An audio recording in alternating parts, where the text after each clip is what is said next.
Salut à tous, c'est Red Dog et bienvenue pour l'épisode 6 de notre saga. La dernière fois, nous avons laissé Saitama face au jugement divin, une épreuve conçue pour effacer les anomalies cosmiques. Aujourd'hui, nous allons découvrir les conséquences de ce verdict. Accrochez-vous, car nous plongeons dans le héros effacé. Une lumière blanche, pure et absolue, dévore tout. Le monde, l'espace, le temps, tout a disparu. Il n'y a plus ni ciel, ni sol, ni gravité. Juste le silence et le souffle presque imperceptible d'un être qui n'existe plus. Une silhouette flotte, inerte, dans cet océan de rien. C'est Saitama. Son ombre, sa propre trace dans le monde, s'est évanouie.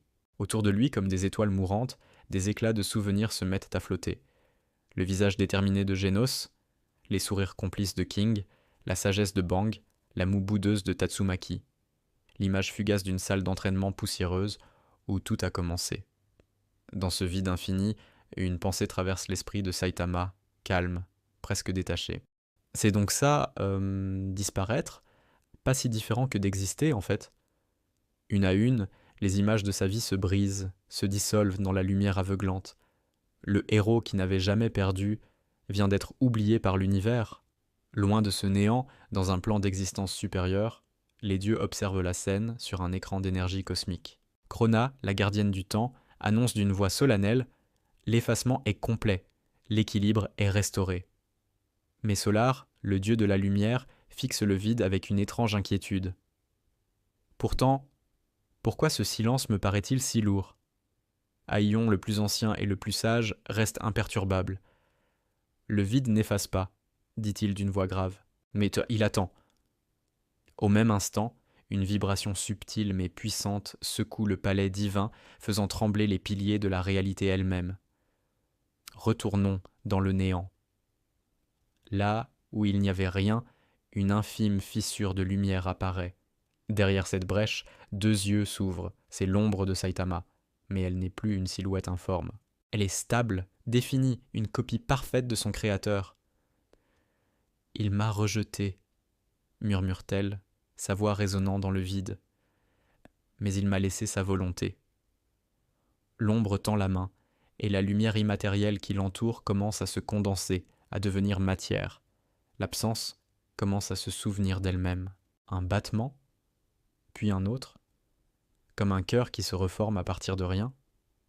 Dans le vide absolu, Saitama ouvre lentement les yeux. Devant lui se tient son double parfait, son ombre devenue être. « Encore toi ?» dit Saitama, plus las qu'étonné.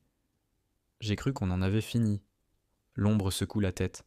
« Non, parce que un héros N existe que S, il reste quelque 1 pour S en souvenir. » Elle pose alors sa main sur le torse de Saitama. Un éclat doré jaillit de son doigt, une flamme vacillante mais intense, la dernière étincelle de son humanité qu'elle lui restitue. Une explosion de lumière dorée déchire le néant. Le vide tremble, se fissure comme du verre. Dans le royaume des dieux, les alarmes cosmiques retentissent dans un vacarme assourdissant. Chrona est terrifié. Impossible. Le héros, il réécrit sa propre existence. Aion, pour la première fois, se lève de son trône, son regard fixé sur l'écran. Il défie le jugement. Solar murmure, fasciné et effrayé. Il se souvient de lui-même, et c'est suffisant pour renaître. À travers le voile du néant, une silhouette humaine perce la réalité. C'est Saitama. Calme, sans colère, mais irradiant une lumière nouvelle, une présence qui défie les lois de l'univers. Saitama regarde autour de lui. Il n'y a plus de terre, plus de Goku, plus de dieux menaçants, juste le vide infini, silencieux. Il regarde ses mains, les referme, sentant sa propre existence revenue. « J'existe encore », se dit-il à voix haute. Mais où ? C'est alors qu'une voix familière, chargée d'énergie et de défi, résonne derrière lui comme un écho lointain. On dirait qu'on n'en a pas tout à fait fini, hein ? Une fissure dorée s'ouvre dans le néant et un halo d'énergie saillant pur s'en échappe.